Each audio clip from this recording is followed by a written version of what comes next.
భూస్వాములు ఎట్లా హింసించారో ఇంకా పంట పొలాలు ఎట్లా లాక్కున్నారో ఈ చిన్న స్కిప్ లో మేము చూపిస్తాం.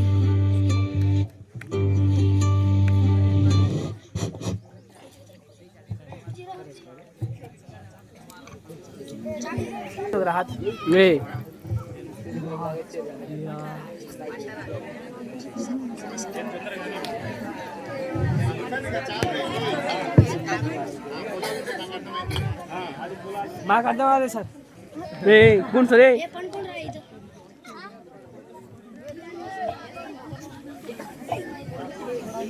రైతులు పొద్దున్న నుంచి సాయంత్రం వరకు కష్టం చేసి పడుకున్నారు.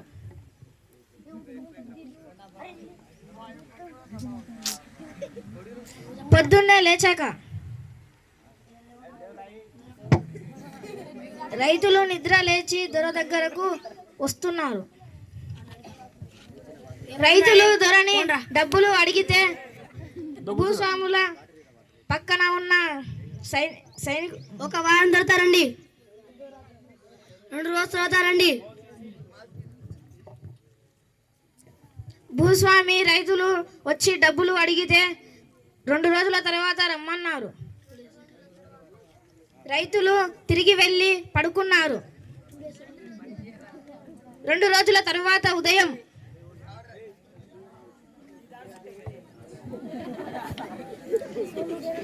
రైతులు లేచి భూస్వామి దగ్గరకు వచ్చారు. ఆగుండి రైతులు దొరా పైసలు కావాలి దొరా, మేము పంట ఆగుండి ఇస్తా. 2 రోజుల తర్వాత రమ్మన్నా దొర. ఆగుండి ఇస్తా, పోండి. ఇంకా ఒక వారం తర్వాత నాకు మళ్ళా పైసలు కావాలి. భూస్వామి రైతులకు డబ్బులు ఇచ్చాడు. రైతులు వాళ్ళ పంట పొలాల దగ్గరకు వెళ్ళి పంటను నాటుతున్నారు.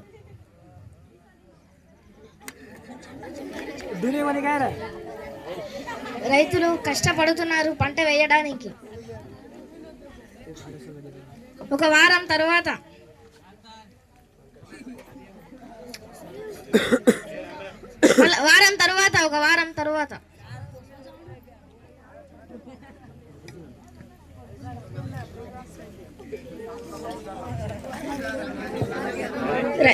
ఉదయం 5 నెలల తర్వాత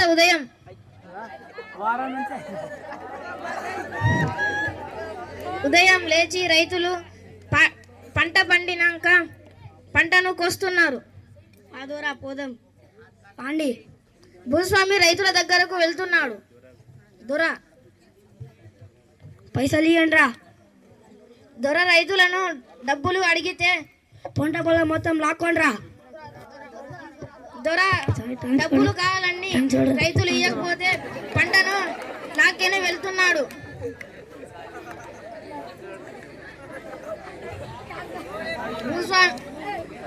భూస్వామి పంటను మొత్తం లాక్కొని వెళ్ళాడు. భూస్వామి పంటను లాక్కొని వెళ్ళాడని ఒక రైతు ఆత్మహత్య చేసుకున్నాడు.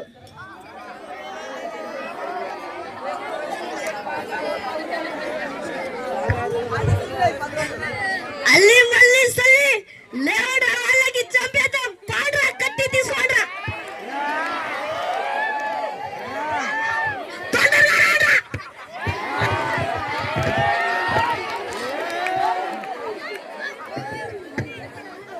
రైతులు భూస్వామిని చంపేశారు. రైతులు దొరని చంపేశారు.